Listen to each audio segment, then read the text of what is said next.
Hello and welcome to BWAC. Be back. Brain injury, what a kerfuffle. Yes. Podcast episode number 8, I think. 8. 8. Correct. Yes. Welcome back. Thank you. Glad you have me back. I don't think I'd have much chance of... You've cancelled the eviction order then. Yeah. Good. That's always good. Now that you're in the swing of it, Sunday's podcast day, isn't I it? really look forward to it, actually. And forevermore, Sunday will be podcast day. Yes. Whether I want to do it or not. Yes. Which, of course, I do. Because I want to support you. Thank you. Just going to pause this podcast for 1 second. Okay. Right, apologies. I know that listeners wouldn't notice any difference probably if I'd just pressed pause, but the cat came to the door and needed feeding, so that had to be attended Everything to. has to stop. Yeah, Yes. absolutely. Everything for the cat. Yeah. So how are you? I'm all right, thank you. How's your week been? Busy. But then, when you can only fit so much into a day like I do, every week's a busy day, because basically I have to try and fit a day into 2 weeks, because I spread it out. What would not have normally been a day for me, I got you. I have to spread it right across, and that's quite difficult. Yeah. Which actually, I think that ties in with what we're going to talk about as well. Yeah.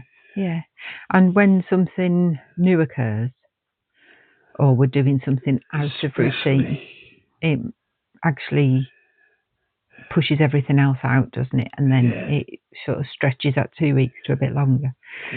So I initially didn't quite grasp what you were going to say, but yes, something that normally would take other people an hour to do will take you potentially several days. Yeah, depending on what it is. But once you're into a routine with something, pretty much like this now, you I actively look forward to it. Yeah. So we've been quite busy this week, and so it might be reflected in your speech. And how very dare you? Very dare you.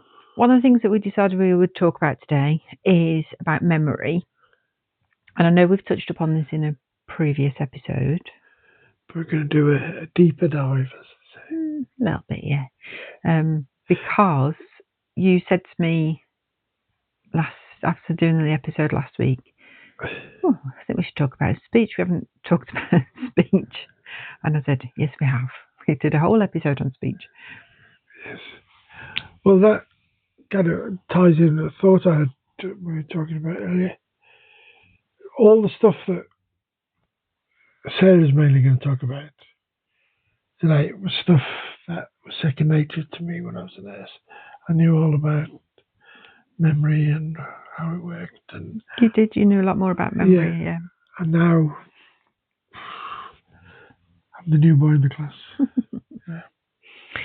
I think so. We talked about and a little bit last week as well. We touched upon you don't have memory issues, as in you don't have dementia, but your filing cabinet's a bit messed up. And we were sort of talking about, throughout the week, that quite often you won't remember that you said something, or you maybe haven't heard something, or we've had a conversation about something which has then been wiped from your memory, or more accurately, didn't get stored in your memory.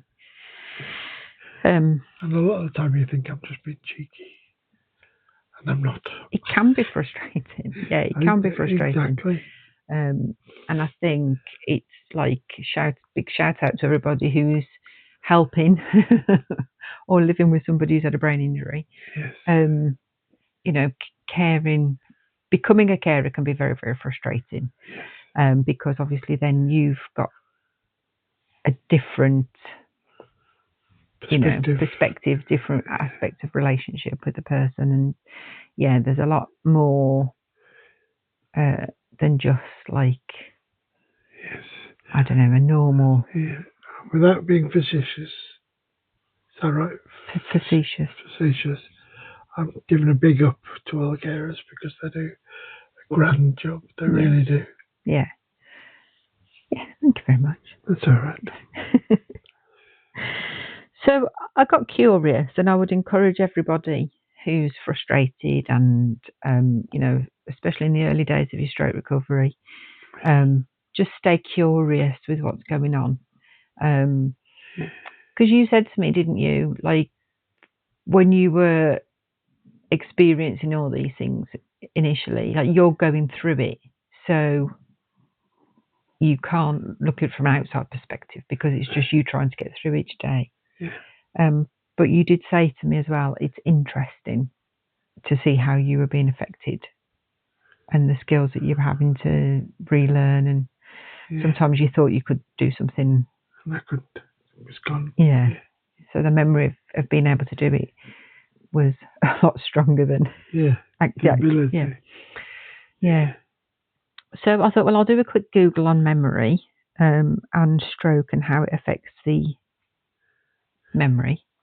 And there are different types of memory, which I probably did know, but didn't really. And we can relate to them what's happened. Yeah. So short-term memory is something that you will literally have done 5 or 10 minutes ago. And in things with like dementia and Alzheimer's, that's something that's just never held on to. It's something that's gone. You don't have issues with short-term memory. No. As a menopausal woman, I tend to have more. Oh, it's the emergency alert of the UK government. It worked. Pausing. Right, so there's interesting because I knew that was going to happen at 3 o'clock and I completely forgot about it. So talking about menopausal brain memory. And I think I knew about it, but it had gone. It had gone. Which brings us nicely on to working memory. So working memory is a type of memory, I'm quoting now off Google. It's this type of memory which holds and processes information temporarily can be impaired, affecting problem solving and decision making. And the Stroke Association leaflet says your brain has to constantly understand, organise and store information. If stroke damages the part of your brain that processes this information, you may experience problems with your memory and concentration. And sometimes memory issues, and I think this is really important because I think this is what affects you mostly, is sometimes memory problems can be caused by problems with concentration. So if you find it difficult to focus on what you've been told, you will struggle to remember it later. So improving concentration may help with your memory. And important to note that anxiety can also have issues with memory, cause issues with memory. So I think when you're concentrating like now on what you're saying, podcast, anything else is just not going to be, it's just not going to go in, is it? Probably not.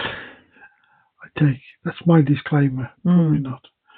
And your focus and concentration, you said the other day, from the minute you get up, your focus and concentration is mostly taken up by your routine. My routine, I'm thinking about it from when I switch the alarm clock off.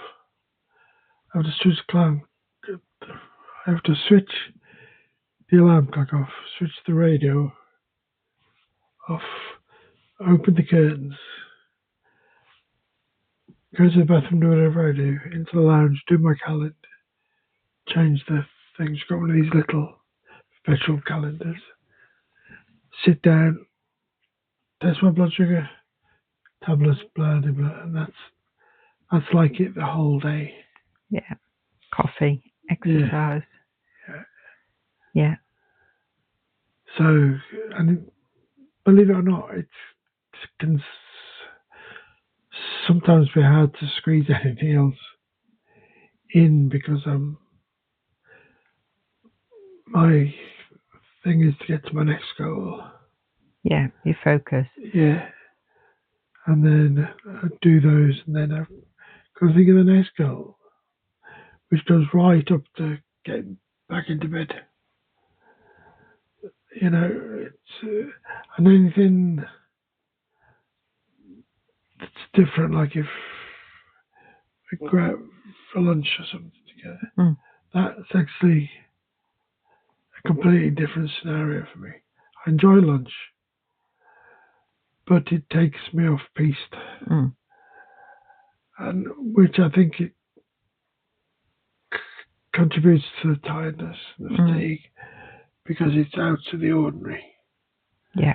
You know, I have lunch at home, but it's totally different if I have lunch out, because I have to think about what I'm going to wear, shoes, coat, what's the weather like. I'll have to go out when it's freezing and not bother to put a jacket on, and you say, get back in and put your coat on. And, you know, it's so everything is a different scenario.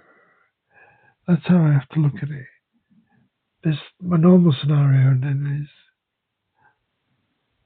there's the different scenario. Yeah. And like you said, it's not that you can't change your routine, you can, but it's better for you if you have noticed. It can be quite traumatic sometimes. Yeah.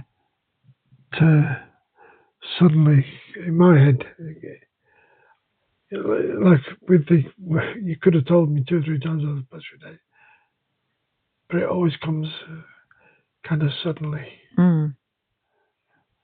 You know, that's the something that I should tell me in my shoes when I first get up, because I know I'm going out, and that helps me to kind of prepare for it. You know, and some people who've not suffered with a head injury or traumatic brain injury or never met anybody, that might be kind of hard to understand. That what on the surface of it is such a normal, everyday thing. You stay in or you go out. You have your dinner at 12 o'clock or you have it at 2 o'clock. No, I've got to have it around 12 o'clock. Yeah. I need it. It has to be. I think that's one of the biggest things. Lunchtime, isn't it? I need it around that time. Am I making sense? Yeah. Good. Yeah. And I think when we go out, because we live like rurally, it takes us quite a while to get anywhere. And that can be an issue as well with travelling, can't it? And especially if you're tired, which you are, you know, 90% of the time. Depending on what time we go out. If we have to go out in the morning, then you struggle a lot more with doing something than if we go out in the afternoon after lunch. And that sort of tiredness and fatigue will affect your memory always, you know. So yeah, you can change your routine. You prefer a heads up. I was going to say, I can't remember what's the word. I can't even think now. I'm talking about your speech and your memory. Preparation, and then you will leave off some of your other tasks that you do for your general routine, isn't it? Yeah. And I need to do that, not because they need doing, but because I actually have to say I will not do that today. Because if I just carry on as if I'm just going out and nothing else matters, no. Otherwise I'll keep thinking about what I was supposed to do. Yeah, it's part of your daily routine. Rather than, you know, and there's always a chance for my routine. I will try and do it later, washing up kind of thing. If I'm not too tired. You see, it's all down to the fatigue affecting everything. It's very true. Yes. Very true. Yes. So the reminder of the fact that your concentration and that you don't often take things in that's been said, sometimes multiple times, is actually helpful to me, because as I say, it can be frustrating sometimes. I've been trying to, I've tried to get across to you that when I say I have no memory, I mean I have no memory. Yeah. It's not that I don't, it never went in. The first, not. I can't think of it. I just think it never went in. Yeah. And I think that's very true of that kind of working memory. It just doesn't. It just bounces off, doesn't it? It's like you don't really need to hold on to it because you've heard it, but it's not important in the context of what you're doing. The other type of memory, according to Google, is episodic memory, which is the ability to recall personal experiences and events, and that can be compromised by a stroke. I think the biggest issue you have there is with sometimes you'll mix up or add events together. So you'll think that something's happened on the same day or same year or whatever, and it hasn't. There've been two distinct things. You might run them together, or again, you've got no. Well, that is probably what's happening when I said about the Navy. I remember Graham, but I have no recollection of anybody else that I served with. And that's working on 4 ships in a hospital, and I remember one person. But I don't. That doesn't upset me, funnily enough. It's just I've kind of think, well, that's how it is. It'll either come back or it won't. Yeah. I can remember what I did in different places and the job and that, but people are like non-existent. They're not really, but in my head there's a cool wind blowing through, Tumbleweed. Yeah. Yeah. That's Next Generation. Star Trek in the Void. Was it? No. Am I rambling now? I don't know. Take over. I was just trying to think of my next segue, and then anyway, when you're talking about things though, and you remember events, you're generally pretty good at long-term recall for certain things. Like you'll relate, which can be a tip for helping people to remember things. You'll relate it to like where you were, or which part of the world you were in, or what was going on. In a grander scheme of things, it sometimes can help you narrow things down, can't it? Yeah, I think that again, and it ties in what you said earlier about I get times and things mixed up, and sometimes can join. That time's a bit like that. I've no real concept of when it was, other than it was the 70s. I find it very hard to pinpoint anything in the middle. I joined in 1970. I left in 1985. They're very clearly fixed in my head. But the rest are kind of floaty. Pardon the pun. Yeah. Floaty. Oh yes, on the ships. Yeah. I can't remember exactly what was where and what was there when. Yeah. So this is actually very good information for me to try and relearn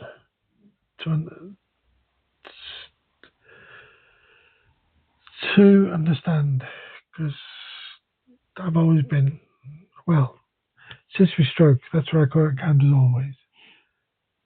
I've been a bit vague about why and what. And I guess that's just because every day is a bit of a struggle, isn't it, with you having to as you say, you have your routines, and those are like your safety Set in rails, stone. aren't they? Yeah. Like if you can do those, do you get a sense of achievement that you've done your things? A bit like that's your work for the day. I feel more that I'm contributing. Yeah. If I do,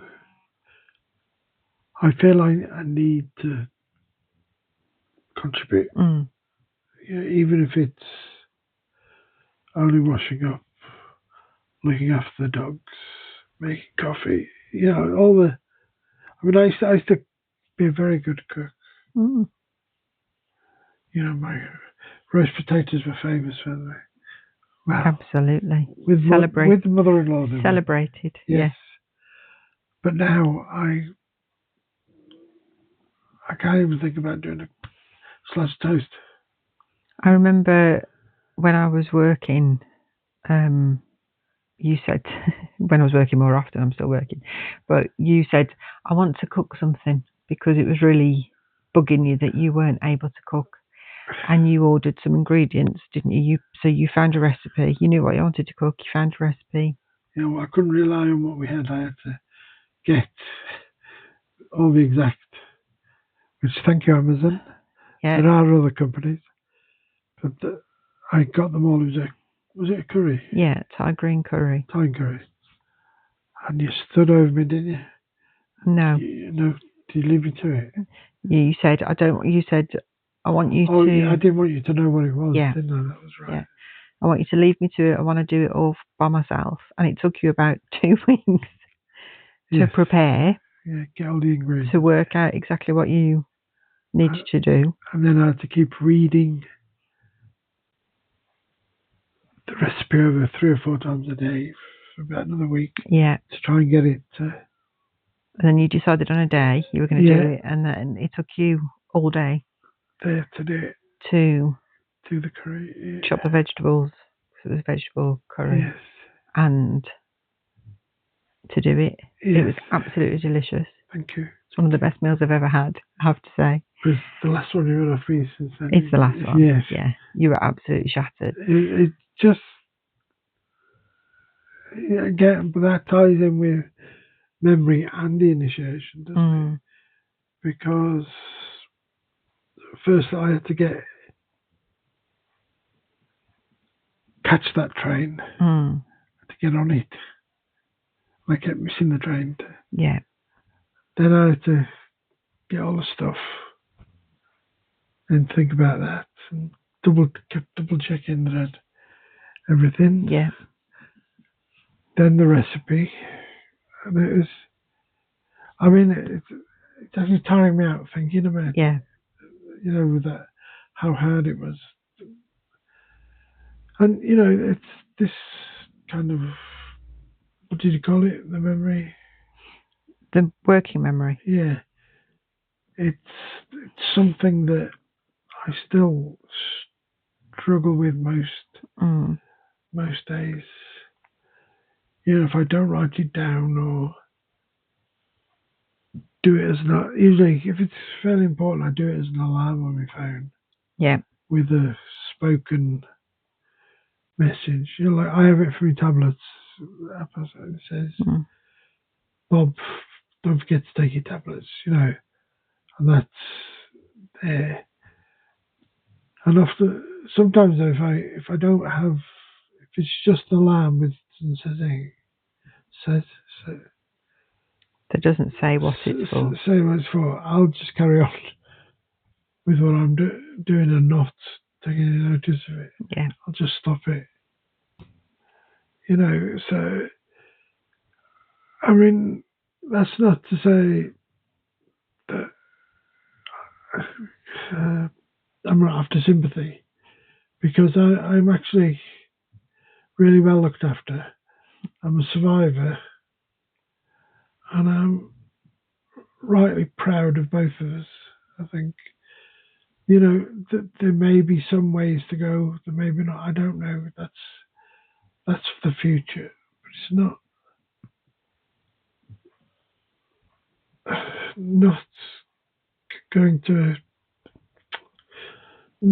going to stop me trying. Yeah. That's thing.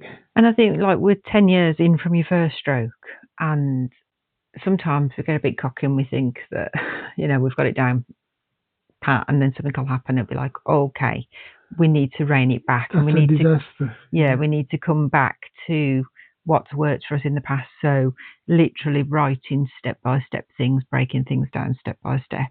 Yeah. And we do have to do that if it's something new, or if there's a big job. We really do need to break something down. We do. Because it just takes so much longer to do things, and we always underestimate how long it's going to take, or overestimate how competent we are to do things. Yeah. And I often overestimate how much energy I've got. Yeah. Almost every day. Yeah. If I'm honest. Yeah. So routine, I think it's quite interesting, because on Google I hear about how to help with memory and things like that. So memory aids, establish routine and break down tasks. So these are things that we use. Don't forget the whiteboards. Yeah, whiteboards. There's one of the most important thing. If you keep seeing it, yeah, it's handy. Yeah, absolutely. But again, for people who are navigating this experience themselves, you've got to find out what works for you. And just because something works for us doesn't necessarily mean it's going to work for you. So you've got to, work out and try. Yeah. Don't be scared to try things. If it doesn't work, it doesn't work. But then you'll know that doesn't work. You need a different approach, isn't it? Yeah. Talk to each other. Talk to your care providers. Talk to your friends, family. Don't be embarrassed about it. It's just what it is. And there's no point in adding extra stress onto yourself by being embarrassed about it. That's definitely one thing I'm not. You were at the beginning, though. Yeah, it's because I didn't know what was going on. Yeah. I think. But now I'm a brazen hussy about it. I really am. But who knows? Most people are helpful. Most people. There are some very ignorant and rude people out there, especially as we've touched upon before. If you are in your wheelchair for you haven't got time to educate everybody, have you? No. Especially those who don't want to be. No. And unless they're people that you're having to interact with regularly, there's no point in it.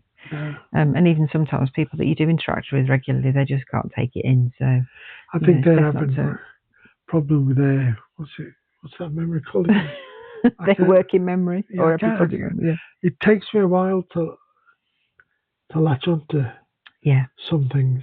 Yeah. You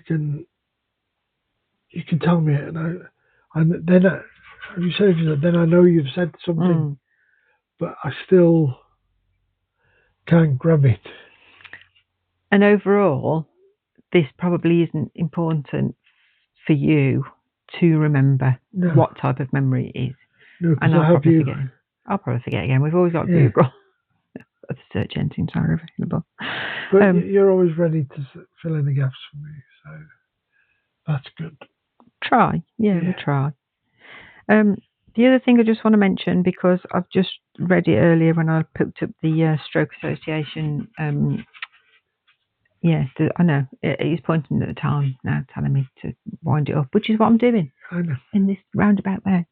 When I was looking up the Stroke Association fact sheet thing, another issue that can affect your memory is physical health issues and also medication, which I don't think that says on the fact sheet, but it's always good to get things, especially if something seems to worsen, get it checked out, discuss it with your GP, and just, make sure that there's nothing physical going on.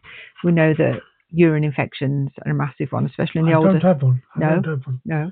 But in the older population, urine infections can really make people a bit batty.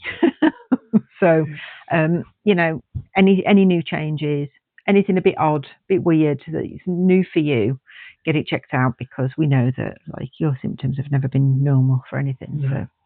So that's it. Yes. So is there anything else you want to say? Any tips? A nap would be good. A nap. Or I put the PlayStation on. Yeah. On the PlayStation with a cup of coffee. Cup of coffee. Yeah. Oh, do excuse me. The weather's changed. The heating's on. Yeah. It's been absolutely tipping down rain Oh, here. we didn't mention the kitten. I'll mention it now. Hey, Sarah rescued a kitten. Yes, was it yesterday? No, day before yesterday. Day before yesterday. Little white and black thing. So sweet. She was absolutely gorgeous, wasn't she? Tiny little thing. And so this was something, we've never not adopted a stray kitten that's turned up at our house, have we? Yeah. So I had to call off a neighbour, a text off a neighbour saying that they'd seen a kitten. So off I went, got it, brought it in. And our other rescue cat, who is about 11, was absolutely disgusted. She ignored us. Oh, hissing, growling, grumbling. Yeah, so it made it very, very clear that this kitten was not welcome in this house.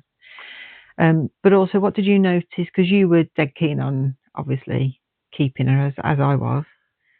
What did I notice? What did you notice? Because we decided it would be way too much for you to try and manage when I was at work, with having a little kitten here and the other animals. Can I be my help? You said it would be a struggle. It would be, yeah, that's right. It would be a struggle. You noticed, didn't you, when you were obviously when she just for those hours, so made her a little safe place, didn't we? Yeah. You took her down to the vet yesterday. Yeah. And you were going to hand her over to the vets. Then, kind gentleman down the village said he'd have her. Yeah. So and she went up, and it was love at first sight. Right? Yeah. Because she was adorable. Yeah. And so fussy. She loved him at first sight as well, which is great. Yeah. So we did the usual things, asked around the village. We kept her here overnight just in case it was somebody's cat. Advertised, blah blah blah, all the usual things. Everybody in the village was texting each other. So yeah, and I can put that on my tick list. One cat rescued. Tick. Yep, one cat rescued, and unable to cope with. One cat rescued. It's just a stretch too far. A stretch too far, absolutely. And we didn't name her because we knew that's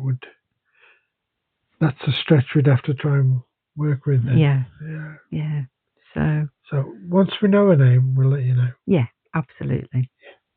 Okie dokie. Okay. Yes. Thank you all for listening. Yeah, sorry, the podcast was slightly more chaotic than usual. That was the fault of the government with their alert.